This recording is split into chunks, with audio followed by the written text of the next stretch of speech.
Shoutouts ni kay Judge Gina na nandito. Let's get lit. Let's get lit. Party. Kay Judge Gina. Let's get lit. Let's get lit. Shoutouts kay Judge Gina. Party. Party. Let's get lit. Judge Gian. Let's get lit. Kay Judge Gina nandyan. Party. Ano na ito? Party. Let's get lit. Alam mo, lakas mo. Let's get Nagbabattle lit. pa tayo. Yung mga round ko, yung i-breakdown mo. Party. Kaya kay Judge Gina, Party. no? Let's get lit. Game! Let's get Di lit. pansin gano'ng mahina kasi sa pista Party. siya sikat. Party. Pag Let's get dyan lit. Judge Gina, Let's get lit. instant na react.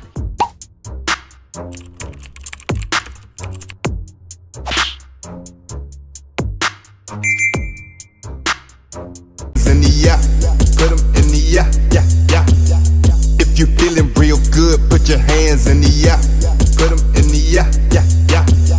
If you feeling real good, put your hands. So what's up mga umag, I'm back, ang inyong online judge.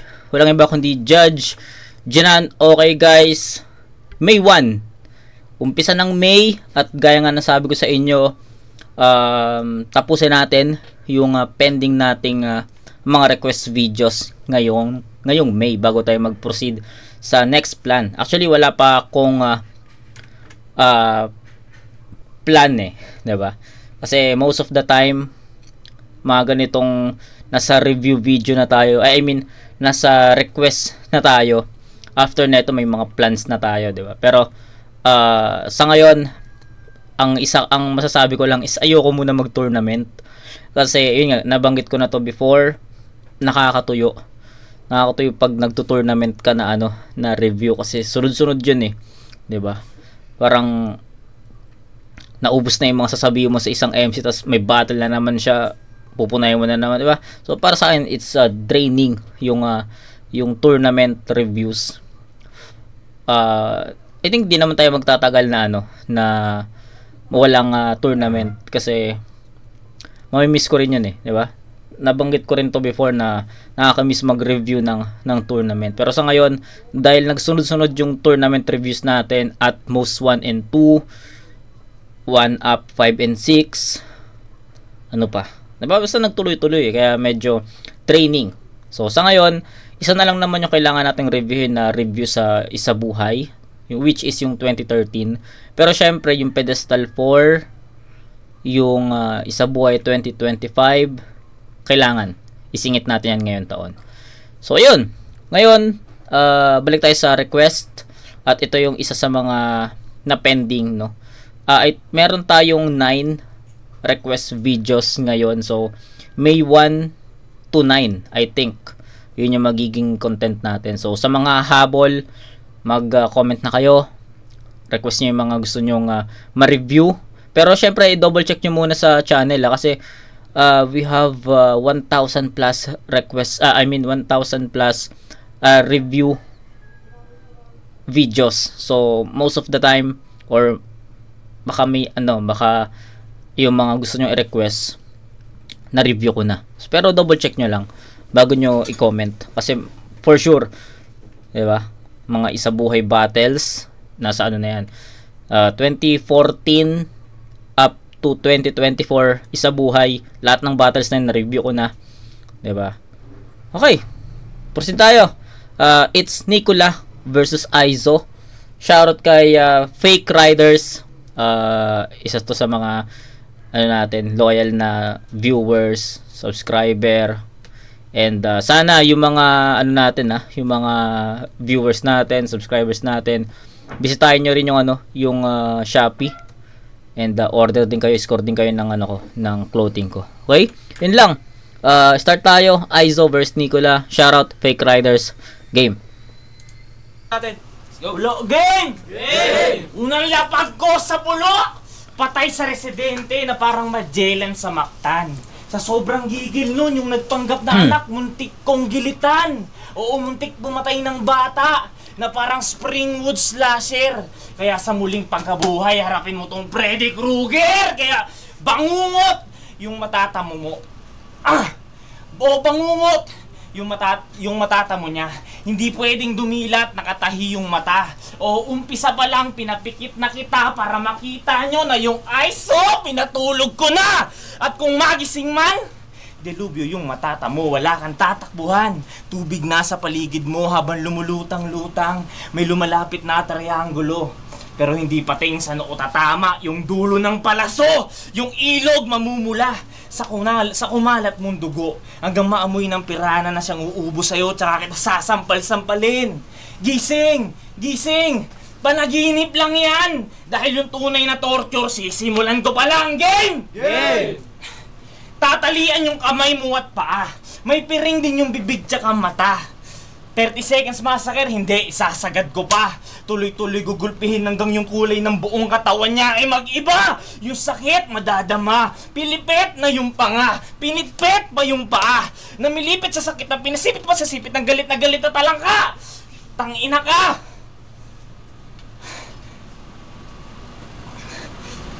Ay! Pagka-zip yung body bag, sa bahay di-deliver. Luray-luray mo na laman. Luray-luray mo na laman pagkabukas ng zipper. Pagkahatid sundo sa kaluluwa nitong sinner, ganyan talaga pag yung kaharap mo Grim Reaper. Kaya ayusin mo sa pagkakataong to. Dahil sa round 2 ko malalaman nila kung bakit di ka bagay sa eksena na to. Time. Time, wala ba? Hey! May cleanong round na yun. Parang under 2 minutes lang yun, no?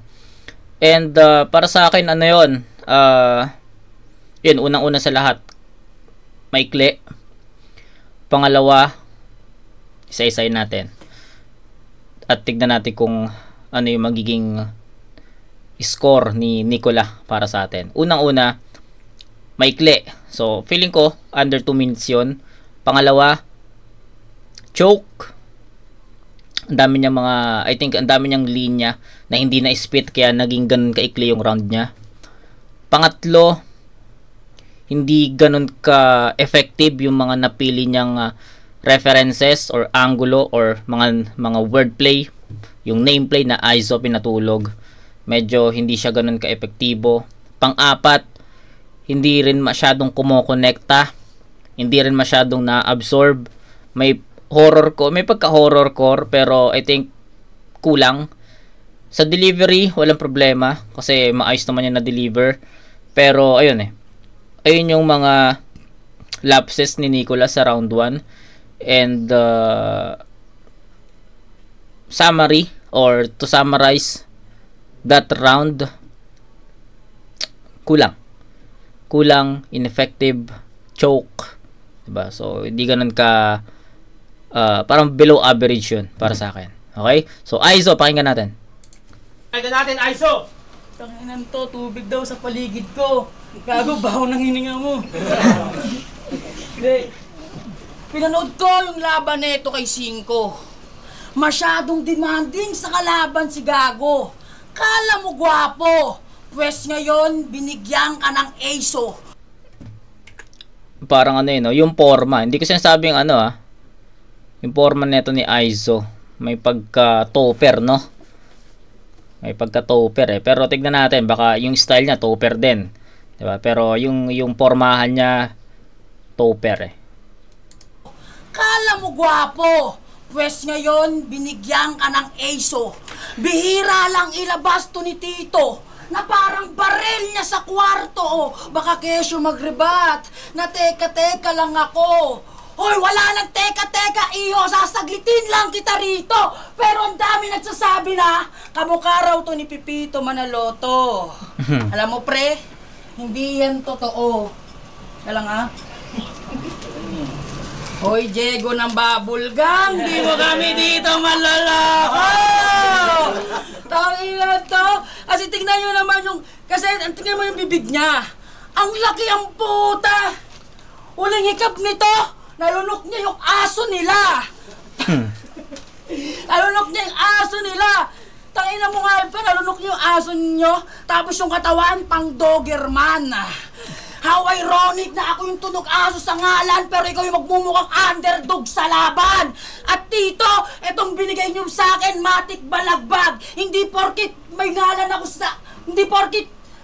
akong Aizo sa ngalan, bibigyan mo ako ng punching bag, tangina! Ha? Pero sa pangalan, punching bag. Paano kumunek yun? medyo naguluhan ako doon. Hindi porkit may ngalan akong Asus sa ngalan, bibigyan mo ako ng punching bag, tangina. Pero ang dami nagsasabi na delikado daw ako sa'yo. Kasi magaling kang araw. Tangina mo. Palis ka pa rin kahit ako yung nangibabaw, tangina mo. Nalimutan ko ang aking verso. Pero pwede bang mahugot pa to? Malang. Tangina mo, yun naman ang sakit na iso. Dami nagsasabi na delikado raw ako dito. Hindi yun eh. Tangina. Matik sa akin balagbag. Hindi porkit binigyan mo ako ng hindi porkit bibigyan mo ako ng punching bag, pero ngayon handang-handa ako! Kumanta ka na, Brad! Tangina mo! Tangina! Kumanda ka na, Brad! Ipaparanas ko sa'yo yung pinaranas ko kay J-Duck dun sa rooftop! Kaso nga lang yung senaryo, hindi ako yung matatalo. Laglag tong Nico na parang Akata versus Sak Maestro. Tangina! At sabi mo, at sasabihin mong dugong pulo, maya ka sa balat mo. Tangina, at tanungin mo muna kung anong type ko, tangina mo! Kung baho kasi nang hininga mo, nag-mental block ako sa'yo! Kupal, tapos at tuling bara ko para sa'yo, pakyo ka 20. Time. Tay, parehas nag-choke sa round 1. Ang pinagkaiba lang is yung kay Aizo, yung choke niya halata, or sabihin nating ano siya ginawa niyang obvious eh. 'Di ba? Ginawa niyang obvious, sinabi niya pa na nakalimutan niya yung verso niya. Pero yung kay Nicola, although alam naman natin na nag-choke siya doon, may mga pause, pero hindi siya sumuko doon. Inugot niya pa rin, inalala niya pa rin. So I think may konting lamang pa rin si Nicola dito in terms of performance, kasi although may mga poses siya, may mga choke siya, pero hindi siya hindi naging dragging eh. 'Di ba? Hindi naging dragging, hindi putol-putol, malinis pa rin yung mga na-spit niya. Although sabi nating maikli, 'di ba? Maikli nga yung performance or yung round 1 ni Nicola. Pero kung titignan niyo kung paano niya dineliver, malinis. Unlike kay Aizo, nag-concede eh, 'di ba? Nag-choke siya, tapos biglang nag-concede, nag-utal-utal, tapos sabi niya nag-choke siya. Parang white flag agad eh, 'di ba? So ayun, I think sa performance lang magkakatalo. Hindi ko na i-breakdown yung mga linya kasi para sa akin same sila na hindi masyadong tumatama at hindi ganoon ka-epektibo. Diba? So I'll go with Nicola dito. Sa score na 7-6. 7-6 in favor of Nicola. Kasi second half ni Aizo wala na eh. Dragging na.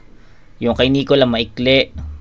Pero andun yung linaw, walang dragging, walang malinis pa rin niyang naitawid yung mga linya niya. Although yun nga, alam natin may mga choke halata naman. Yun, Nicola yun para sa akin. 7-6. Pahinga natin. Inong yung hype na yun. Minsan lang daw siya ilabas si Tito. Di mo alam yung dahilan? Ayaw kanyang ilabas kasi Doberman tawag mo sa Doberman. Tanga! Round 2, lalabas ko yung kakupalan mo. Game! Game! Alam nyo bang nakasabay ko to sa FRB's trainer pa uwi? Di ba? Habang naglalakad kami, binabanggit niya sa akin yung all 3 rounds niya. Oops! Naglabas ng cellphone. Habang naglalakad kami, binabanggit niya sa akin yung all 3 rounds niya. Todo perform pa talaga sa gilid ng kalsada. Habang ako tangu-tangu lang habang may earphone sa magkabilaan tenga. Kasi bakit ka sa akin nagsusumbong? Wala naman akong paki sa'yo. Tanginan to, nangihingi na simpatya sa pagkatalo. Akala mo ba napapalakas nun yung mga linya mo? Tanga, pinakita mo lang sa amin yung kasuputan mo. Di ba nagsedisyon na yung mga judges? Di mo ba yun matanggap? Puta, ayaw matalo. Gusto niya mas magaling siya sa lahat. Hanggang sa pag-uwi. Tangina, panalo ako dun eh. Alayo pa ng pinanggalingan ko. Ayaw mo pala na natatalo. Hindi dapat inindihan mo yung sulat mo! Kasalanan ba ng judges na hindi sila nalupitan sa banat mo? Kasalanan ba ng judges na mas nagalingan sila sa kalaban mo? Kasalanan ba ng judges na walang kwenta sulat mo? At kasalanan ba ng judges na malayo bahay nyo? Putang ina kasi layo daw ng biniyahe niya, kaya dapat siya yung panalo. Dinikdik mo yun sa MC na kasabay mo sa bus hanggang yung MC mapa-oo.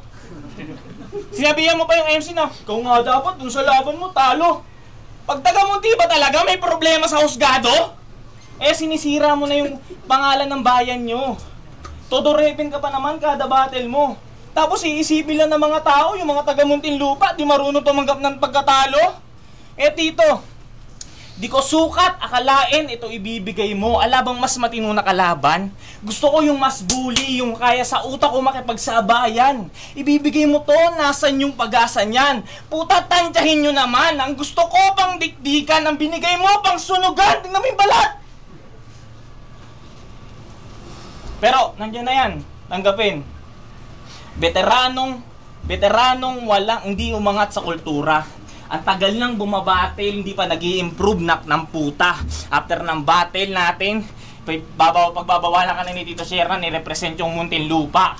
O kaya alis ka ng Munti para naman lumago na. Kaya sa susunod ha, matuto kang tumanggap ng pagkatalo. Minsan talaga ikaw yung nabubugbog, nadadapat napapatulog. At pag nagtutunan mo na tanggapin yung mga kakulangan mo, doon ka lalong mahuhubog. Okay, gusto ko yung mga punto niya dito. At mas mas handa. I mean, mas mahaba rin. Mas na-perform niya ng malinis, ng maayos. May mga poses pa rin, pero I think mas quality compare sa round 1. Although ganun pa rin, ganun pa rin yung presence niya, hindi naman nagbago. Siguro sa effectivity lang, mas effective yung sulat ni Nicola dito, yung mga punto. Tapos kung paano niya binring up yung magkasabay daw sila sa FRB strainer, maganda yon. Although di natin alam yung pinaka-story nun, pero kung paano na-deliver ni Nicola is sobrang convincing nun para sa atin, sa part nating nanonood, o diba? So para sa akin, okay tong round 2 ni Nicola compare sa round 1. And yun, it depends on Aizo kung paano niya ba ibabalik yun. Pero naglabas siya ng cellphone dito ha. So mag-minus tayo doon. Tayo, pangalawang bat, pahinga natin, Aizo. Baho Baho Yung round 2, papunta naman tayo dyan sa style mong bulok. Pilit ginagaya yung Mark Andrade. Kopyang-kopya yung bawat atake. Anong akala mo sa pagiging rapper yan ay healthy? Gago, kahit anong kala mo sa pagiging rapper yan ay healthy? Gago, kahit anong babad mo sa battle, di ka magiging tipsy. Kasi si Tipsy di, malaki lang ngipin nun. Pero mabangis kung lumetra. Si Nicola, malaki rin naman yung ngipin. Kaso ang baho ng hininga. Real talk, men. Tapos yung ngipin niya, puta, paubos na. Paubos na. Sa sobrang baho ng hininga mo, nilalayasan ka nila. O ngipin mo na naman. Bakit? Galit ka na ba, ungas? Malamang, titirahin ko yan. Kasi andyan yung putas. Dami na mo, barsang puta, fuck you. Kasi andyan yung putas. Ganyan ako, mantarantado. Sagad hanggang buto. Gawin mo na lamang ay sumuko. Tinira-tira yung bunganga. Parang baklang pinapasubo. Pero alam mo, habang inihistok kita, nababati pa ako sa mukha mong walang hubog.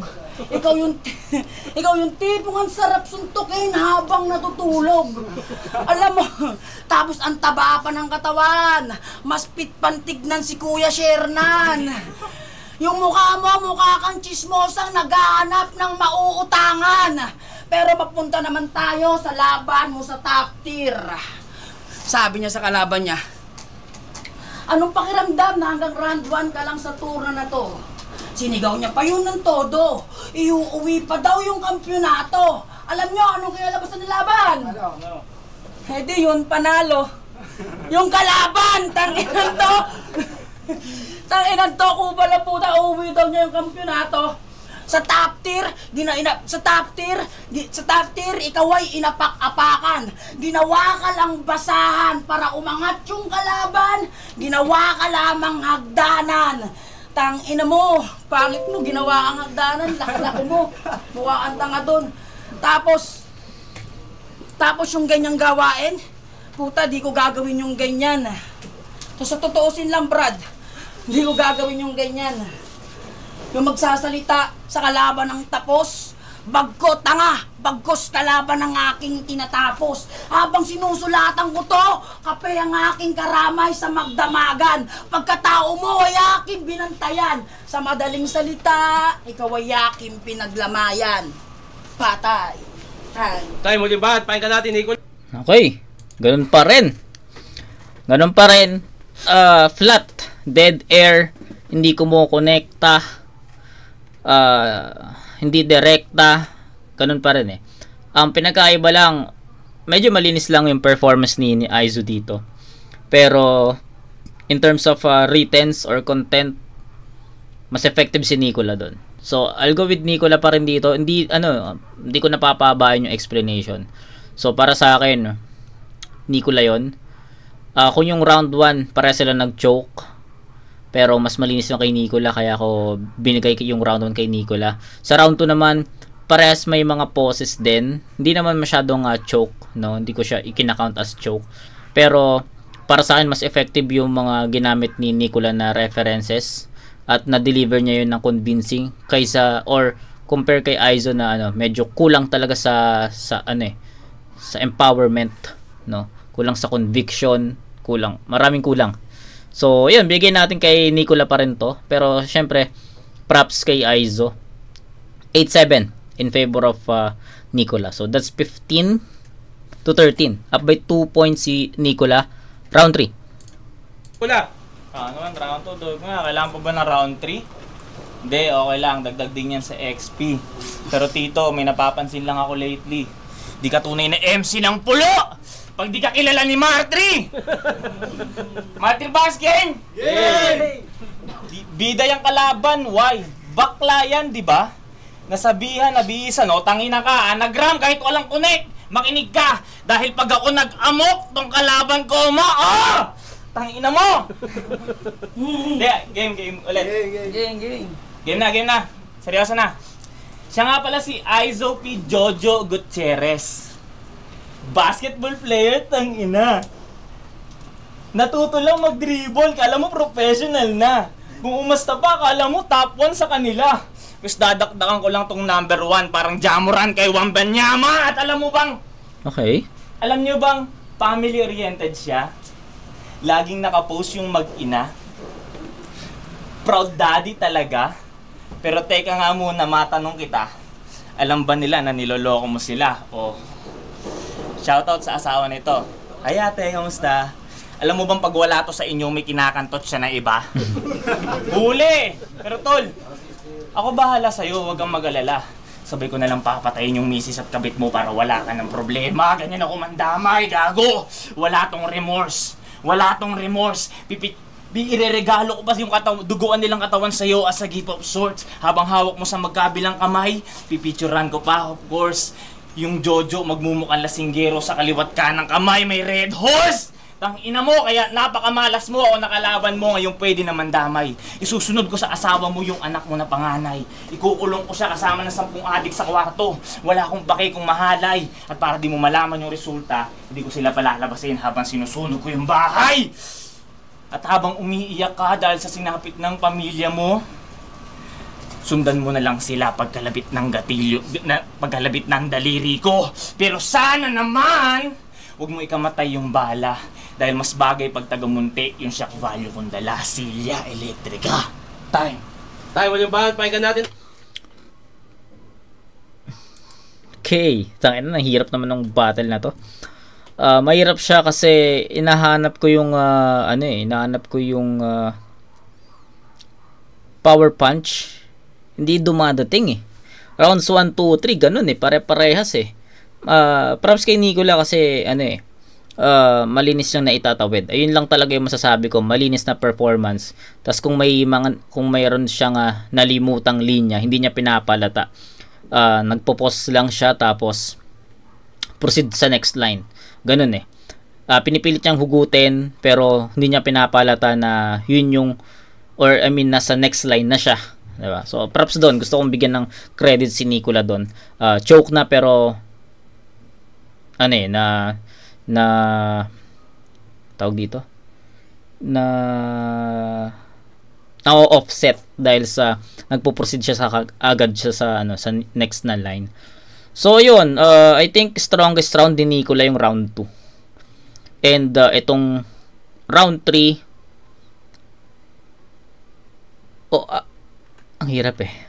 Almost the same naman. Siguro 7.5 parang ganun. Gitna siya ng 7 tsaka 8 eh. Nasa ganun siya para sa akin. Naitawid niya ng maayos. Pero yung content medyo hindi siya ganun ka-epektibo para sa akin. Kaya ang comment ko dito is yung round 2 yung pinaka-strongest round niya. So ito yung chance ni Aizo na makuha yung round na to kasi yung 1 and 3 ni Nicola possible para sa akin magkaparehas ng puwersa ng power eh. So yun lang. Aizo, pakinggan natin. Aizo. Kalang ya. Sugo ka. Ayaw na.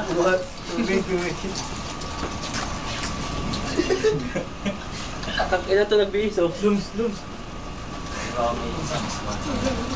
Sundan mo nga. Baka mamaya may daan dyan palabas. Dilim ah. Bagong tactics. Dilim eh, ano? Grabe. Paglabas mo tayo. Okay na, so may decision na. Alagago. Kamusta pa? Gago. Kamusta pa? Masaya ka ba? Sa iyong kabit ay nakasama ang iyong kabit na si Julia. Pa, ako to. Yung anak mong iniwan kay Mama Fiona.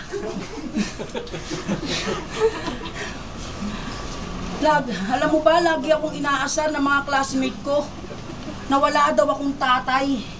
Sinasabi ko na lang na tinago ka ni Mama sa ibang bahay. Tapos,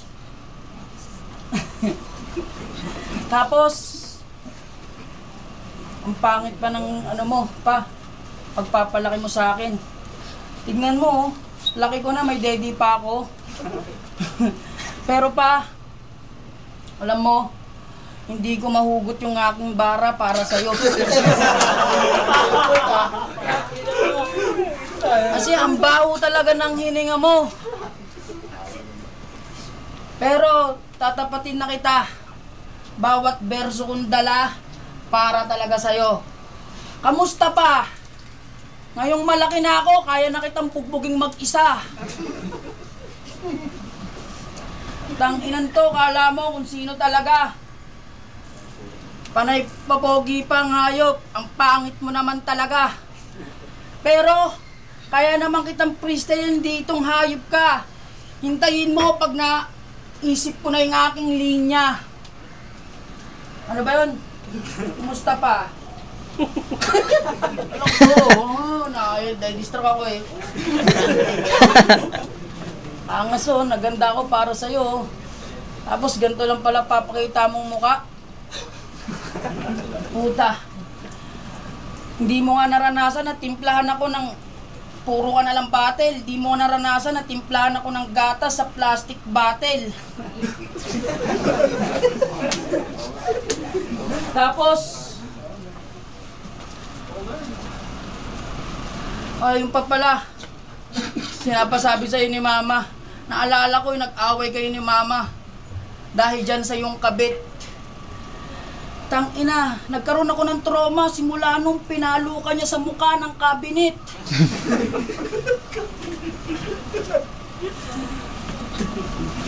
Tangina, ano pa ba yun? Oh, anong akala mo na wala?